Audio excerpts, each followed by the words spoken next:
Halo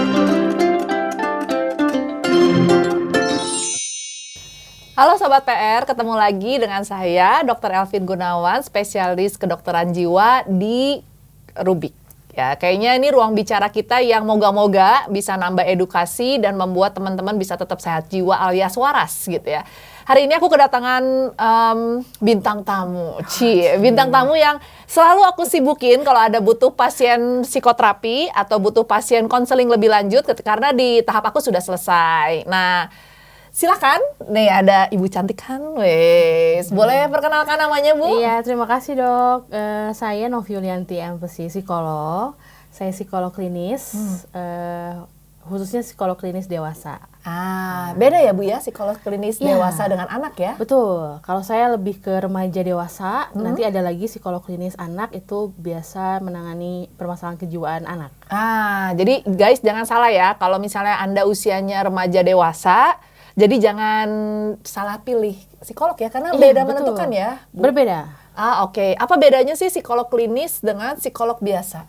Psikolog biasa itu, jadi gini, dalam rumpun ilmu psikologi itu ada beberapa cabang ilmu psikologi, diantaranya psikologi pendidikan, psikologi klinis anak, psikologi industri organisasi, psikologi sosial, ya. Nah itu nanti sangat berbeda ranah keilmuannya dan praktiknya juga. Gitu. Kalau klinis ini uniknya psikolog klinis ini bisa menghandle rumpun-rumpun ilmu psikologi yang lain. Jadi untuk pasien-pasien yang di ranah pendidikan, ranah PIO ini klinis bisa masuk. Di ranah sosial juga bisa. Nah kecuali yang tadi gitu. Untuk permasalahan anak itu ada khususnya sendiri, yaitu psikologi klinis anak. Gitu. Jadi mungkin teman-teman kenapa aku tanya, karena banyak orang kayak udahlah pokoknya yang penting psikolog aja, ya gitu, psikolog aja gitu. Terus sementara bingung nih harus ke psikolog yang di mana gitu. Nah apalagi teman-teman kan sekarang biasanya kalau sebelum nyari layanan kesehatan itu kan udah searching dulu nih Bu. Nah ini ada nih yang empesinya apa gitu. Terus bingung mau milih yang mana. Jadi bisa ya guys, jangan lupa. Nah terus pertanyaan yang paling umum adalah kapan kita harus ke psikolog, kapan kita ke psikiater? Itu biasanya gimana Bu? Kalau kita kan udah sering ya diskusi itu, tapi mungkin teman-teman Sobat PR nih ada yang bingung. Itu kapan sih? Nah sebetulnya psikolog sama psikiater ini sama-sama profesional kesehatan jiwa ya, tapi biasanya ketika seseorang merasa dirinya tidak baik-baik saja secara psikis, tapi masih ada di level gangguannya ini ringan ke sedang, mungkin dia bisa datang dulu ke psikolog. Karena nanti di psikolog itu akan ditangani dengan psikoterapi namanya begitu dok. Tapi kalau misalnya dia sudah merasakan ada gejala-gejala gangguan psikis dari sedang ke berat ya, atau mungkin sudah masuk ke gangguan kecemasan, depresinya sudah berat, apalagi ada halusinasi, waham dan lain-lain, itu harus langsung segera ke psikiater gitu dong. Atau apalagi kalau depresinya udah parah ya Bu, misalnya udah nangis terus, udah mager, udah nggak bisa fungsional lagi ya. Misalnya dia ibu rumah tangga tapi udah nggak bisa ngapa-ngapain, cuma bisa nangis terus, atau di kerjaan cuma bisa bengong biasanya ya Bu yang kita temuin. Tuh teman-teman boleh langsung ke psikiater. Nah makanya kenapa kalau di awal-awal nggak baik-baik aja kayak ke psikolog kali langsung ya Bu ya, bisa ya, boleh. Kan nggak akan dijudge juga gitu, karena teman-teman biasanya nanti kalau ke psikolog nanti aku dijudge lagi deh gitu. Iya betul, karena stigma itu betul-betul sangat berpengaruh ya ke orang-orang tuh akhirnya mau datang atau enggak ke psikolog. Maksudnya gimana Bu contohnya? Ya, jadi banyak orang yang akhirnya maju mundur nih mau datang ke psikolog karena dia takut dicap sebagai orang yang tanda kutip orang gila, atau orang yang nggak bersyukur, atau orang yang nggak punya Tuhan. Kalau curhat mah sama Allah aja, ngapain sama manusia gitu ya. Nah itu rata-rata tuh orang ngomong kayak gitu. Padahal kan kita harus berikhtiar selain kita berdoa kita juga harus berikhtiar. Nah rata-rata di masyarakat kita tuh masih seperti itu. Jadi akhirnya ketika seseorang udah yakin mau datang ke psikolog, ke psikiater, kemudian ada orang di lingkungannya ngomong kayak gitu, iya juga ya, kayaknya saya kurang iman deh. Akhirnya nggak jadi. Tapi akhirnya gangguannya semakin berat. Nanti dia udah akhirnya merugikan diri sendiri, merugikan orang lain, nggak bisa berfungsi dengan baik sehari-hari. Baru deh udah parah datang ke kita, repot lagi kita dok. Betul-betul tuh banyak banget sih. Iya. Nah, pernah nggak Bu ada pengalaman pribadi mungkin ya, karena Bu Novi ini praktek udah cukup lama guys, pasiennya banyak banget, jadi kalau ke daerah tempat praktek Bu Novi tuh kayaknya dari pintu komplek aja udah tahu nih, kayaknya ini rumahnya Bu Novi sebelah sana, katanya gitu ya. Pernah nggak ada pengalaman pasien tuh sebenarnya waktu dia sadar dia nggak baik-baik aja tuh masih mild loh Bu, masih ringan mungkin mungkin dengan psikoterapi sekali 2 kali beres. Tapi karena dia menunda sampai satu titik kayaknya malah akhirnya jadi di refer ke psikiater. Pernah nggak Bu ketemu yang gitu? Ya, sering sekali seperti itu. Sering ya? Sering, apalagi di masyarakat kita yang memang notabene sangat dekat dengan kultur atau kebudayaan gitu ya. Jadi ketika dia merasakan satu gangguan psikis tertentu, dia dan keluarganya merasa bahwa ini kayaknya bukan gangguan psikis deh. Ini ya mungkin ada unsur-unsur magic mungkin gitu ya, magis gitu ya, dan akhirnya tidak dibawa ke profesional kesehatan gitu. Yang mungkin tadinya dia gejalanya ringan, tapi karena tidak pernah dibawa ke profesional kesehatan jiwa gitu ya, jadinya berat dan akhirnya sudah tidak bisa lagi ditangani oleh psikolog. Akhirnya langsung dibawa ke psikiater. Seperti itu. Tapi itu iya, jadi teman-teman harus hati-hati, ada yang namanya tahap-tahap awal sakit ya pada pasien jiwa ya Bu. Misalnya hulang-hulang atau sering ngalamun ya, biasanya tuh awal-awalnya itu seperti itu. Tapi di konteks budaya tuh jigana ieu mah kesambet. Nah, atau aya nu kikiriman gitunya biasana. Nah, akhirnya dibawalah. Dok. Kenapa? Kodamnya. Ada kodam.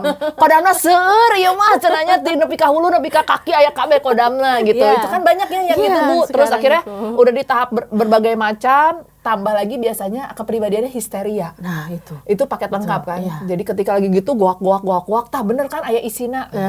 Makin dia ya. Makin. Jadi perjalanannya tambah panjang. Nah, tapi ini menarik juga sih Bu, selain masalah pribadi ya, yang memang tadi gangguan jiwanya langsung berat, saya pengen tanya nih, karena kalau lihat konten-konten Bu Novi nih ya, suka bicara tentang persiapan pernikahan atau konflik-konflik pasca menikah. Nah, kenapa sih Bu sering banget mengedukasi? Kayak kalau dilihat itu ya, konten-kontennya tuh mempersiapkan pernikahan, menjadi ibu yang sehat jiwanya. Nah, kenapa sih harus bikin konten seperti itu Bu? Apa sih pentingnya ngelakuin kayak gitu?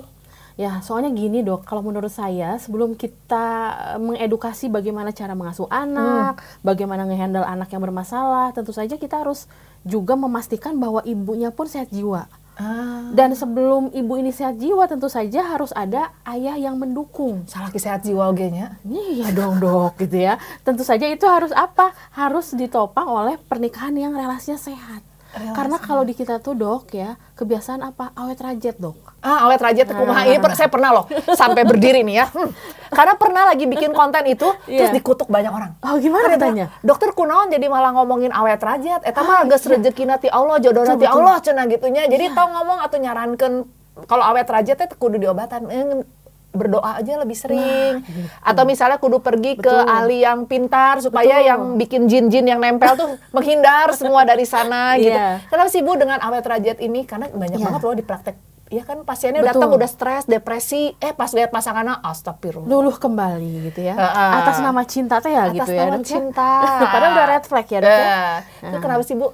Kenapa sering apa sih yang Ibu temuin? Iya, karena permasalahan kita tuh seperti itu. Karena apa, yang pertama mungkin ya berasal dari tipe kepribadiannya mereka yang mungkin terlalu ketergantungan gitu ya, baik ketergantungan secara emosional maupun finansial. Catat tuh guys, yang ketergantungan. Terus? Kemudian yang kedua, takut ya penilaian buruk dari status sosial.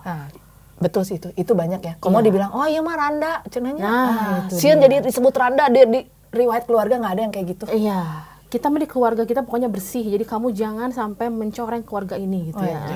Nanti kalau misalnya itu terjadi, wah dia kayak gimana gitu kan. Padahal dia hubungannya sudah tidak sehat. Kamu aya kekerasannya Bu. Nah itu. Dan pada akhirnya apa? Akhirnya si kekerasan itu jadinya dinormalisasi, itu Dok yang bahaya. Normalisasi itu gimana? Jadinya gini, biarinlah gitu ya. Suamiku itu mukul aku karena tanda sayang. Tanda mendidik. Nah, gitu. Itu kan menuju ngajaran. Nah, begitu. Membimbing saya dengan cara apa? Dengan cara memaki, padahal salah, gitu. Itu mah bukan makian, itu mah tanda cinta. Aduh, mana ada gitu ya, Dok ya. Aduh, rasul atel ya Bu. Terus? Iya, banyak lagi yang seperti itu. Komo finansialnya Bu, ayeuna. Kekerasan finansial nih guys, aku mulai perkenalkan dengan Bu Novi karena kita nih selalu bicara tentang pasien-pasien yang red flag model gitu ya Bu. Betul. Biasanya kopetna setengah matinya, tapi lamun kababaturan royalnya setengah mati. Nanti kalau dibilang, kita mah lagi membangun relasi. Ya betul. Sementara kalau istrinya minta naik uang belanja 11% aja ngomel-ngomel. Tidak bisa. Jangankan 11% ya, 1% juga kayaknya berpikirnya 3 hari 3 malam. Berarti dia ngomong lagi kan, jadi istri tuh harus bisa mengirit uang belanja. Kok kamu boros banget gitu ya. Nggak berapa lama datang spare part sepeda baru. Itu gitu ya. Jadi kalau ada tipe-tipe pernikahan yang secara finansial teman-teman ngerasa ini tidak adil, coba dikonsulin ya, siapa tahu pasangan Anda red flag. Nah, terus apalagi nih Bu, selain tadi ya ada kekerasan yang dinormalisasi, ketakutan untuk mendapatkan status berstigma buruk kali ya aku bilangnya. Padahal mungkin setelah dia putus dia lebih cemerlang ya Bu, dalam segala hal. Pada kenyataannya seperti itu, tapi takutnya itu setengah mati, akhirnya tidak bisa mengambil keputusan. Terus ada lagi nggak Bu? Ada, bertahan demi anak. Nah itu, yang sering kali menjadi quotes-quotes yang indah menurut mereka, padahal apa? Padahal anak yang ada di bawah relasi pernikahan yang nggak sehat itu jauh lebih buruk kondisi psikisnya daripada yang betul-betul bercerai. Karena kita banyak ya Bu nemuin gitu juga ya, pasien datang, ternyata pasien ini tuh produk dari pernikahan keluarga yang awet rajit. Nah, ketika didatangin terus setelah jadi pasien sih ya Bu ya, ibu-ibunya udah di setengah abad, bapak-bapaknya setengah abad, terus baru oh ternyata yang saya kasih tuh selama ini penderitaan ya buat anak. Betul. Gitu. Jadi itu hati-hati ya. Pernikahan awet rajit tuh indah di luar, kamu kalau dapat NPD-nya Bu. Wah, di luar. Di luar indah banget. Ya gitu, tapi ternyata di dalamnya luar biasa ya. Oke, jadi tadi udah ditangkap baik-baik ya guys. Ada lagi nggak Bu tambahannya? Iya, itu dulu 3 pun juga menjadi PR yang besar. Kalau 3-3-nya ada gimana Bu? Nah itu adalah bukan red flag lagi ya kayaknya ya. Black flag. Kalau udah ada kayak gitu, konsul ya guys ke siapapun yang terdekat yang kalian bisa.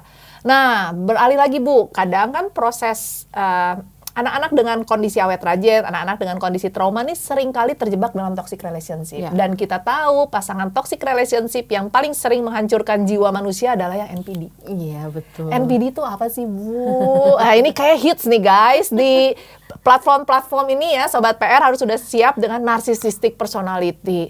Si paling ya Bu, si paling sagala nak kudu nomor hiji. Nah, terus apalagi sih Bu yang kayak kalau teman-teman yang belum punya pasangan, yang Sobat PR nih yang masih jomblo-jomblo, kalau ketemu red flag kayak gini kayaknya mending caw deh secepatnya. Itu apa aja sih Bu? Iya, nah ini yang lagi banyak diomongin kayaknya ya, narcissistic personality disorder alias gangguan kepribadian narsistik gitu ya. Tapi ini disclaimer ya, jadi jangan juga kita akhirnya jadi seuzon ya sama semua orang. Sedikit-sedikit dinarsisin ya. Itu masih eta NPD cenah gitunya, padahal si eta anu NPD. Nah, seperti memproyeksikan diri gitu jadinya ya. Padahal dia yang ini ya, yang public enemy, terus dia bilang KB toksiknya, padahal si eta anu toksik. Nah, betul. Tuh kayak gimana sih yang kayak gitu Bu? Greget loh Bu aku ketemu yang kayak gitu tuh. Iya betul, dan itu adalah salah satu pasien atau klien yang memang susah diobati, benar ya Des ya? Kalau udah ketemu kayak gini ya sebenarnya sisanya tinggal ya siapa tahu ketemu hidayah ya Bu, atau siapa tahu dia berpindah alam gitu. Cuma itu doang, kayak amfibi aja kalau bisa gitu ya. Ngeri ya berpindah alam. Ya jadi kalau balik lagi ke ciri-ciri yang seperti tadi dokter sampaikan ya, gangguan kepribadian narsistik ini yang paling khas itu nomor 1 adalah memang dia ingin terlihat superior. Yang tadi si paling super. Apa-apa harus paling terdepan. Paling terdepan. Dalam penderitaan pun dia paling terdepan, guys. Iya betul. Karena pada dasarnya orang seperti ini nih minim sekali empati. Makanya dia tidak nggak pernah mikirin perasaan orang lain, biarin orang lain menderita. Yang penting dia ada di atasnya. Walaupun kalimat bungkusannya biasanya dia ngerti banget orang lain ya Bu. Betul.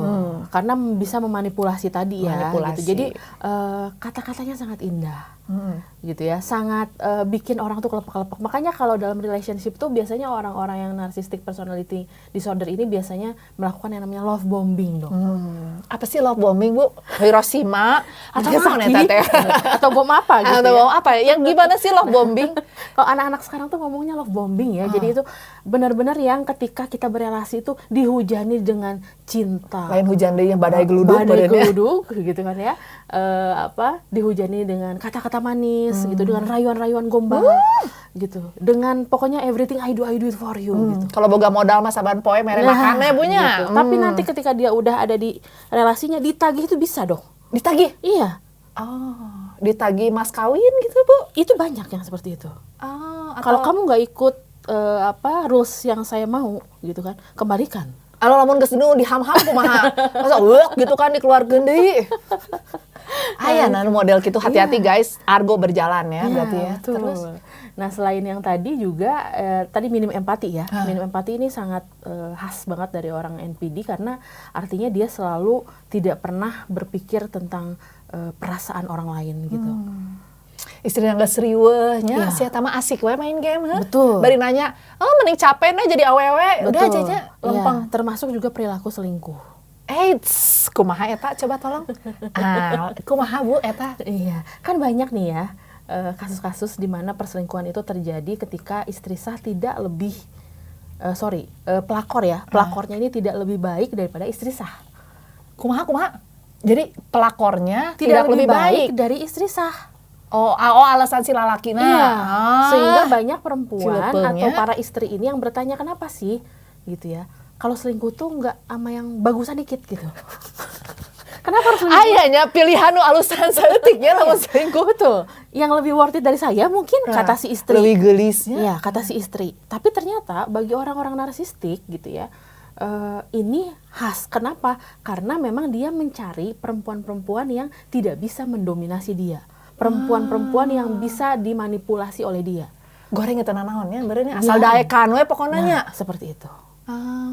Jadi dia juga akhirnya apa? Kembali lagi tadi, dia nggak peduli istrinya mau sakit hati, istrinya mau menderita, anaknya banyak biarin. Kumaha urang we nya gitu nya. Nah itu yang ngeri.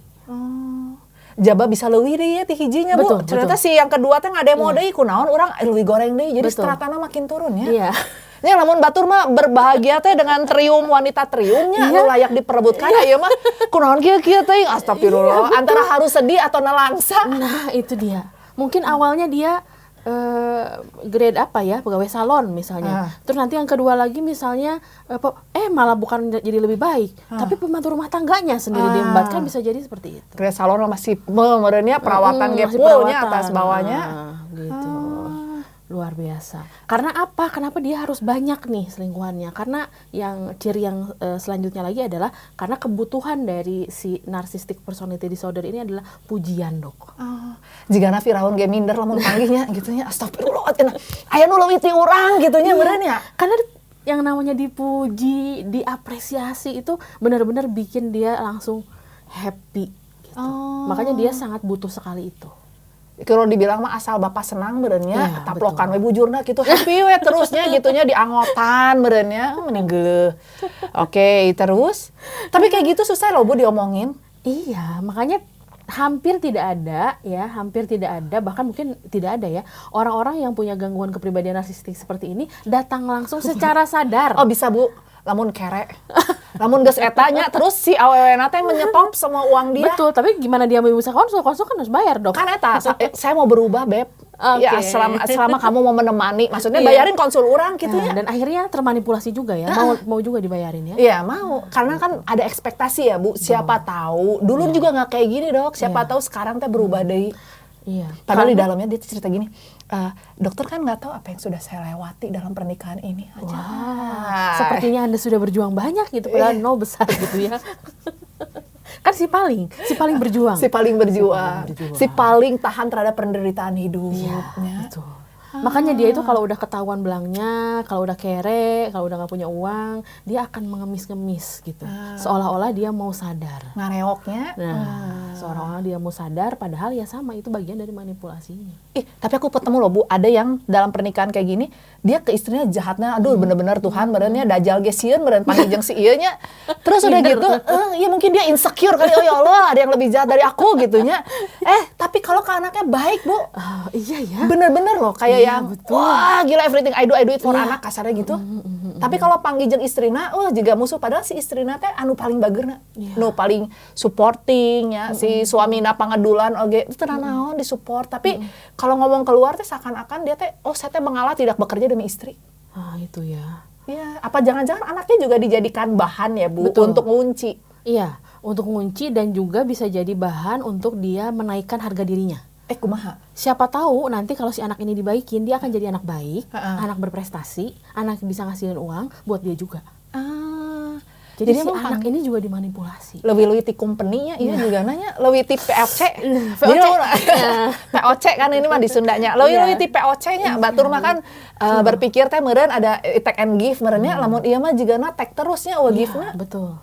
Luar biasa guys. Jadi makanya kenapa ya kita suka bilang ya Bu, jangan punya ekspektasi terlalu tinggi bisa mengubah orang lain. Karena pengorbanan cintamu tuh tidak membuat lagu baru. Ya, yang ada juga penderitaannya tetap berjalan karena Argo berjalan. Gitu. Karena banyak banget ya Bu yang lebih jahat dari yang diceritain kan. Betul, banyak. Dibikin susah, punya usaha diambil semuanya pas bercerai karena hati-hati loh. Menderita banget loh Bu dapat yang gini. Betul. Jadi kan yang datang ke kita, baik ke psikolog maupun ke psikiater itu ya tadi ya, si orang NPD ini nggak akan dengan sadar datang gitu. Tapi orang-orang sekitarnya yang udah jadi korban, yang udah mungkin depresi berat, itu akan datang melaporkan. Atau bahkan mungkin si orang NPD-nya sendiri itu digusur dulu nih sama orang yang depresi gitu ya. Sama istrinya atau anak-anaknya sudah mengalami gangguan jiwa yang berat, baru dia mau datang.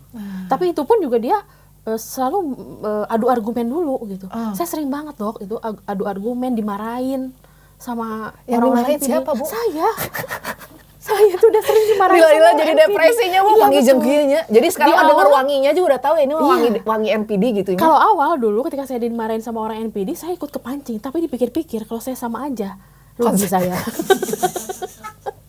Pada akhirnya saya berpikir ya, oh ya udahlah, orang ini sakit gitu, jadi saya diemin aja.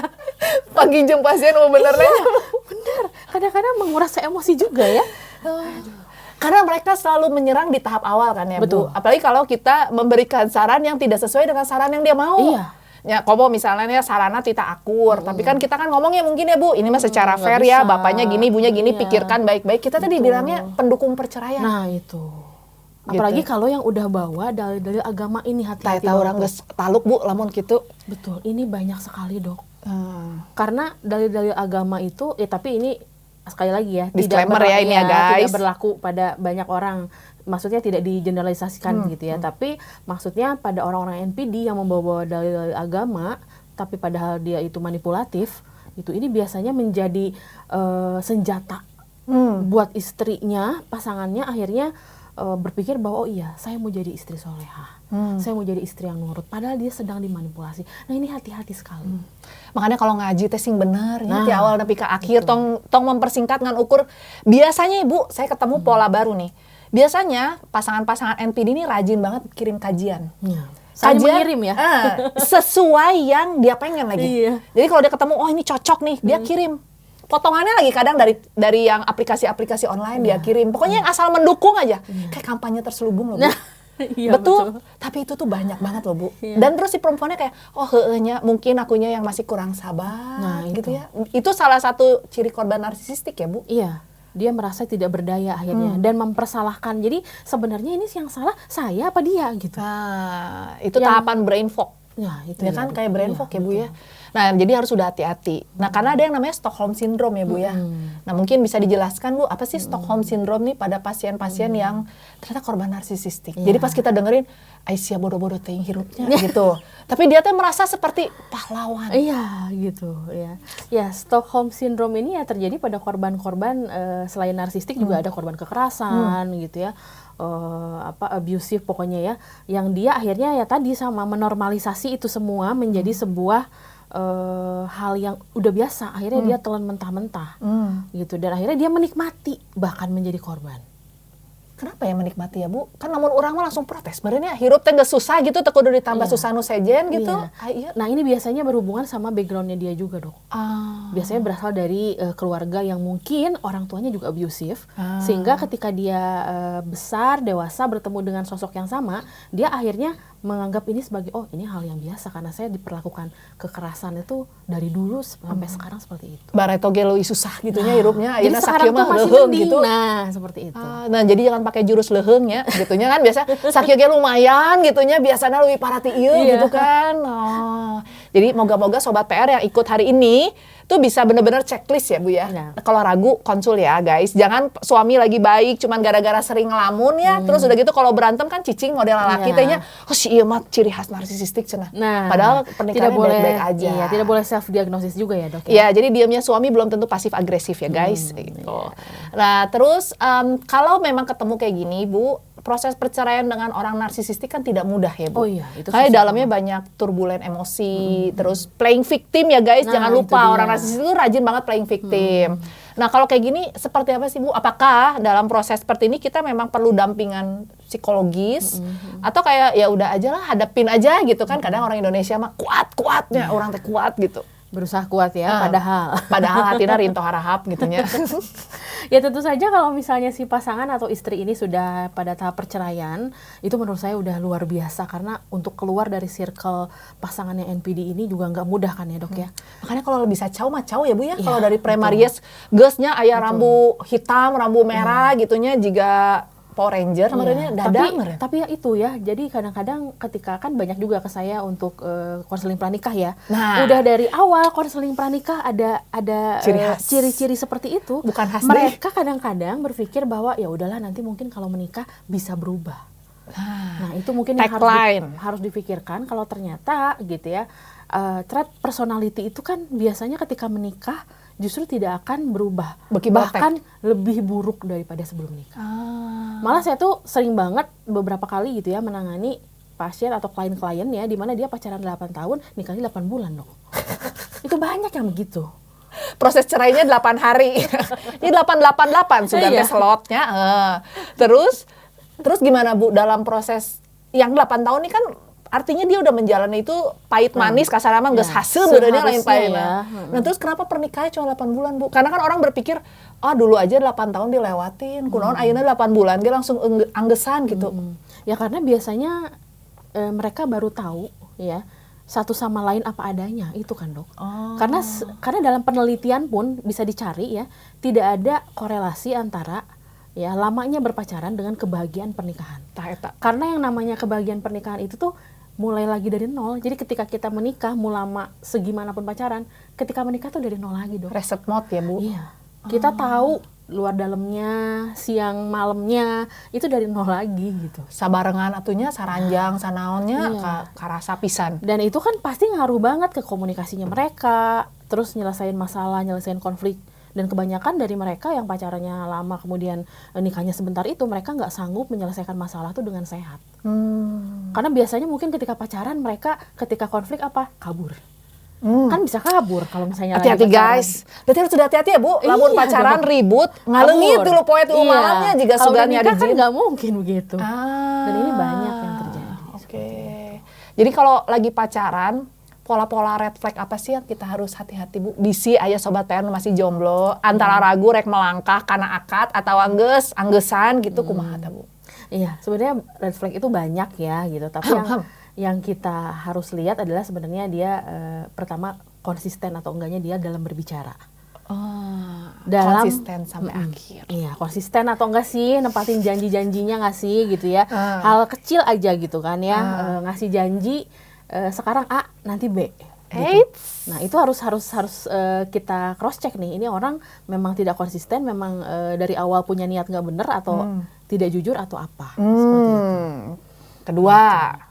Ya yang kedua adalah bisa jadi ini dia cuman mau manipulasi tadi gitu. Apa sih tujuan untuk berelasi gitu? Apa kudu ditanya nyabunya? Apa sih tujuan buat berelasi?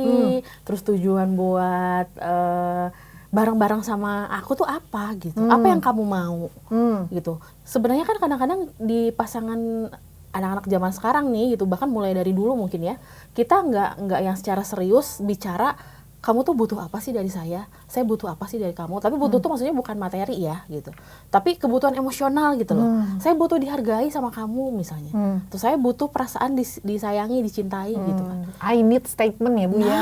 Seperti itu. Dan yang selanjutnya adalah kalau misalnya udah kelihatan ada tanda-tanda dia abusive ya, red flag selanjutnya ini tolong ya itu untuk segera di highlight gitu. Jadi jangan sampai dia cuman mukul, nggak sengaja dia nampar pipi saya. Ngomong geus ditampar ngomongna urang teh ngan rek ngelus, cuman gara-gara di dinya we kapalana ka dia jadi rasa katampar kan gitunya. Seperti itu.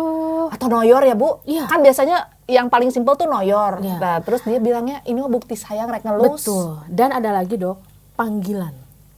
Ini juga sering ya gitu. Dengan panggilan-panggilan yang dianggap ini tuh panggilan sayang, padahal kasar. Contohnya naon Bu? Biasa saya dipanggil si gendut dulu mah ada gendut. Oke. Terus stres juga ayeuna kurus, kering, kerontang kieu. Iya. monyet misalnya. Ada gitu dong pacaran Ada. manggil nyet? Iya. Astagfirullah. Seriusan? Iya. Oh, Dan ada, Bu, pernah nama-nama ketemu. binatang yang lain lagi yang itu ada. Kucing gitu, cing Iya, gitu. pokoknya banyak. Oh. Dan si Sweet. pasangan ini merasa bahwa ya udah ini adalah panggilan kesayangan dari dia gitu. Ya udah, cuman dia doang yang boleh manggil saya begitu, orang lain nggak boleh. Oh. Padahal kan kamu tidak Ada berhak begitunya. ya, kamu tidak pantas untuk diperlakukan ataupun sekedar dipanggil dengan panggilan yang tidak baik. Oh. Tapi ya itu saking dia, kalau anak sekarang bilang bucinnya itu ya, akhirnya dia menormalisasi lagi. Itu udah red flag, itu nggak bisa. Oh, aku baru tahu loh ada pacaran yang manggilnya Ada, nyet Dok. gitunya. Hey nyet Ada, gitunya. Dok, ada. Oh. Iya, baiklah aku syok nih sebenarnya guys. Kayak itu amazing sih menurut aku, amazing itu ya. Iya. Dan makanya kita sebagai orang tua gitu ya, benar-benar perlu mendampingi anak-anak kita, apalagi anak-anak yang pra-remaja, anak remaja gitu, untuk tidak menormalisasi hal itu supaya mereka bisa berkata tidak. Jangan jadi people pleaser akhirnya gitu. Iya aja gitu, diperlakukan seperti apa pun mau gitu kan, nggak bisa berkata tidak. Nah itu juga red flag. Oh. Oke, yang keempat apa lagi nih Bu? Itu kayaknya udah lebih dari 4 ya. 4 ya, tadi aku ngitung ya sih, sebagai seorang ADD ini gampang terdistraksi dengan cerita iya, yang saya mau juga ya. sama ya, Ya, akhirnya sama jadi loncat-loncat ya jadinya ya. Nggak apa, Tapi makin banyak ilmunya ya. saking serunya ya. Saking serunya ya. Tapi ada juga yang ini ya Bu, kayaknya yang harus hati-hati kalau menikah dengan ekspektasi. Oke. Ya kayaknya ya Bu ya, kayaknya banyak ya kaitannya. Nanti udah nikah tinggal di mana? Ya doain aja ada rumahnya. Nah itu. Ya kan? Kan Sebenarnya nu gitunya. Iya, kan segala sesuatunya harus terukur dan jelas. Ingat ya. Nah terus ditanya, nanti kita membiayai pernikahan gimana? Didinya gawena masih terjelasnya. Terus dia, insya Allah ya rezekina aja. Iya. Padahal rek nikahkeun budak batur ya teh. Ya gitu. Nah kalau yang nikah-nikah dengan ekspektasi gitu harus sudah hati-hati. Karena biasanya orang narsisistik ini gampang memberikan janji kan. Aku ada loh Bu pasien yang kayak gitu, terus dia sebulan cuma dikasih 1 juta, pas istrinya bilang, Kang iya beras ge hargana geus sakieu nya, minyak geus sakieu, dia bilang kamu mah nggak tahu bersyukur cenah. Nah itu. Orang teh kan geus lieur nya eta 1 juta rek bersyukur paling mana kan gitu. Satu hari berarti hanya Paling mana ya, hanya Kak 30.000 ya, berarti ya itu ya. Eta dibilang kurang bersyukur padahal dia cuma menyampaikan sih Bu. Iya. Gitu. Nah, hati-hati juga. Nah, kayaknya harus mulai mengajari bahwa dalam proses pernikahan nih di awal kita harus bicara ekonomi ya, Bu. Ya, itu penting sekali karena itu kan jadi isu yang juga nanti ngerembet ke hal-hal lain. Nah, gitu. Ke pertengkaran yang terus-menerus gitu kan. Terus ke konflik. Mending gitu ya kalau misalnya si masalah-masalah ekonomi seperti itu tuh diutarakan. Tapi biasanya gitu ya, banyak pasangan-pasangan ini yang nggak suka konflik. Oh, contohnya Daripada gini. ribut, mending diem. Pinjol nanti terakhir ya. Ya. Oh. Ya kalau nggak pinjol, akhirnya anak jadi pelampiasan. Oh. Karena nggak bisa marah sama bapaknya, marahnya sama anaknya. Ini banyak banget ya seperti itu. Hati-hati ya guys. Kalau belum siap punya anak, jangan punya anak. Tibatan tiap lebaran stres. Katanya, kenapa punya anak? Karena tiap lebaran stres. Biar tahun depan nggak ditanya lagi kapan punya anak. Cina gitu Bu. Gitu, jadi hati-hati ya. Karena banyak ya Bu ya, proses baby blues dan postpartum depression yang sangat berat sampai akhirnya menyakiti anaknya. Iya, betul. Gitu. Jadi siap-siap ya guys. Sebelum menikah tuh dipersiapkan baik-baik. Karena nikah tuh nggak cuman akad doang ya Bu ya. Biasanya kan cuman akad, terus pesta. Mulai besok udah bayar cicilan nikah. Iya. Gitu. Ada lagi yang mau disampaikan nggak Bu? Kira-kira apa sih pesan-pesan buat Sobat PR supaya kalau dalam momen-momen gak baik-baik aja tuh sudah tahu kapan harus mencari pertolongan. Pokoknya kita harus kenal dulu sama diri kita, itu yang paling penting gitu ya. Kita nggak boleh denial sama perasaan-perasaan yang muncul di dalam diri kita. Karena memang di culture kita itu kita cenderung tidak diajari untuk mengekspresikan perasaan, Dok. Sama temen yang lo bahasa ujon cina diomong gitunya, padahal intuisinya nyala. Sedih nggak boleh. Kita kan apalagi kalau parenting zaman dulu, parenting VOC itu yang kata dokter tadi. Bukan, itu zaman Jepang zaman ya. Jepang Jadi ya. lamun misalnya rek ambek ya terus, we make karung goni gitu. Jadi tidak boleh marah, tidak boleh sedih, gitu ya. Tidak boleh kecewa, mengeluh, bahkan bahagia pun tidak boleh. Bising aya sial nang kenanya Iya. tong happy-happy ting, Iya. bising kayak manggil karma buruk cenah gitu. Nah, itu sudah mulai harus kita benahi, kita harus move on dari situ, kita harus mau mengenali perasaan apa yang muncul dalam diri kita gitu ya. Nah kalau kita merasa bahwa kita tidak baik-baik saja, tolong identifikasi gitu ya, apa sih yang dominan kita rasakan, apakah kita kecewa, atau sedih, atau marah gitu. Terus cari teman bicara, jangan pendam itu sendirian gitu. Kalau teman bicara nggak ada, cari bantuan profesional gitu. Ya, karena apa? Karena setiap diri kita tuh berharga, Dok. Berharga dan kita tuh pantas bahagia. Ingat ya guys, kita pantas bahagia itu harus jadi hashtag waktu teman-teman nonton nanti. Iya, betul. Kalau di pernikahan yang model gimana sih Bu? Saya harus cari Bu Novi atau cari psikiater? Di tahap mana? Maksudnya kan nikah nih, mungkin nggak sempat premarital, nggak sempat segala macam. Kapan sih aku harus cari saran mungkin atau mungkin boleh nggak sih ngelakuin marital assessment after marriage misalnya gitu, dan kapan sih itu harusnya? Atau udah aja jalanin aja Dok, nunggu ada konflik dulu gitu. Nah itu ya, kebiasaan itu biasanya adalah si klien-klien ini datang kalau masalahnya udah numpuk banget. Dan itu akhirnya jadi penyelesaiannya juga jadi, wah itu repot banget ya gitu. Jadi nggak ada kata terlambat gitu ya, walaupun tidak sempat konseling pranikah, nggak apa-apa, kita cek aja gitu ya, tetap yang namanya couple counseling, karena di situ nanti kita akan menggali bagaimana cara berkomunikasi yang baik antar satu sama lain, terus bagaimana cara menyelesaikan konflik yang sehat antar satu sama lain. Karena sebelumnya juga nanti ada assessment nih, jadi kita saling tahu nih, oh istriku tuh tipe kepribadiannya begini, ngadepin dia tuh kayak gini loh gitu. Nanti suami aku, oh ternyata suamiku tuh selama ini dia kalau misalkan ngambek diem melulu gitu ya. Oh ternyata dia orangnya tidak bisa kita dorong terus-terusan untuk dia jujur misalnya. Oh ternyata dia orangnya seperti ini gitu. Jadi memang di couple counseling itu nanti kita akan membuka semuanya. Kayak kita memperkenalkan faktor resiko ya Bu. Betul. Sebelum jadinya bencana. Nah yang bahaya, mungkin tadi kan teman-teman baca tentang NPD, dengar NPD. Kalau pas ternyata setelah menikah, ternyata pasangan aku ada trait narsisistik nih Bu. Mau gimana? Apakah dilanjutkan aja atau gimana? Oke. Nah itu tentu saja trait narsistik itu jangan self diagnosis ya. Ya jangan di stigma juga ya, karena banyak narsisistik yang baik kok sebenarnya. Asal tahu ngolahnya kan Bu ya. Karena pola kepribadian narsistik juga harus dimiliki. Gitu. Betul. Karena sebagai laki-laki atau leader kan perlu ya kita narsis gitu ya. Tapi yang tidak boleh atau jadi red flag itu adalah ketika menjadi gangguan kepribadian. Begitu. Jadi yang tadi disampaikan oleh kita itu adalah gangguan kepribadian, bukan ciri ya. Karena kalau ciri emang perlu ya Bu, di level leader kita perlu narsisistik yang konstruktif namanya, bukan yang destruktif gitu. Tapi kalau udah kayak gitu, tetap aja kalau memang ada budgetnya dan bisa dibudgetkan ya Bu, marital assessment tuh penting supaya kita bisa tahu pasangan kita tuh faktor resikonya apa, cara menghadapi konflik sama dia seperti apa tuh penting ya Bu ya. Banget. Cara menghadapi konflik yang sehat. Karena biasanya menghadapi konflik sih menghadapi gitu ya, tapi tidak sehat. Itu. Karena konflik pasti ada di pernikahan gitu ya. Dan kepribadian sangat menentukan bagaimana kita berkomunikasi, kita menyelesaikan konflik dan lain-lain. Nah, kalau misalnya dalam pernikahan ini udah tadi Bu, kan harapan kita mah awet langgeng gitu ya. Nah, kalau udah awet rajat harusnya kayak gimana sih Bu? Sebelum ketemu pengadilan agama. Karena kan kadang-kadang teman-teman nih sobat PR nih kan dikit-dikit cerai, nggak suka angges-anggesan gitu ya, tiba-tiba orang menderita kena mental langsung daftarin perceraian. Nah sebenarnya kalau diizinkan itu tahapannya seperti apa sih Bu sebelum kita ngajuin cerai? Ya tentu saja kita jangan menunggu dulu pasangan untuk berkesadaran memperbaiki hubungan ini.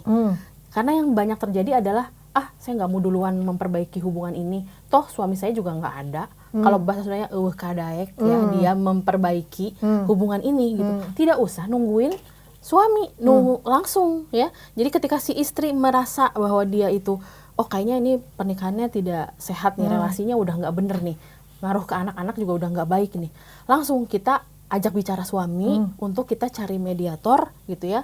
Kita lakukan couple counseling. Karena apa? Karena untuk mencari mediator itu adalah mencari orang netral. Karena biasanya kalau misalnya kita ceritanya sama masing-masing keluarga, itu nantinya jadi silibelanya, malah perang desanya guys. Hati-hati ya guys. Iya, jadi carilah orang netral ya untuk menyelesaikan konflik itu.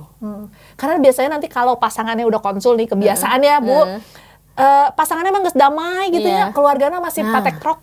gitunya si etanya nyeri budak urang gitunya padahal budak nama geus honeymoon deui ka mana bareunnya gitu. Iya, Dok. Oke. Baik Bu Novi, terima kasih Dokter. teman-teman. Moga-moga dari sesi ini nggak ada lagi yang menstigma siapapun yang mau berobat atau mencari pertolongan karena pergi ke psikiater atau ke psikolog tuh belum tentu kondisinya sakit ya Bu. Ada banyak teman-teman yang sekarang sudah mulai aware, udah mulai sering mengkonsulkan dirinya dan melakukan medical check up Bu. Jadi kayak dokter saya lagi baik-baik aja nggak? Ada pola saya yang bermasalah nggak? Nanti ada assessment yang memang akan dilakukan sehingga bukan cuma ngobrol ya Bu. Karena kadang kita sering di stigma ya Bu. Ngapain ke psikiater, ke psikolog mah ada paling diajak ngobrol, sugan di warung kopi. Nah gitu. Enggak ya guys. Kita kalaupun ngajak ngobrol pasti ada tujuan terapinya. Ada proses psikoterapi yang tadi sudah dibahas oleh Bu Novi dan tujuan kita adalah mencegah supaya penderitaan teman-teman tidak makin buruk ya dan kualitas hidupnya makin baik karena setiap kita berhak untuk bahagia, setiap kita berhak untuk optimal ya Bu ya. Mungkin tidak ideal tapi bisa optimal. Oke, sampai ketemu lagi di sesi Rubik selanjutnya. Terima kasih banyak Bu Novi, moga-moga nggak bosan ya dan bisa mengedukasi terus Sobat PR dan sampai ketemu lagi. Dadah.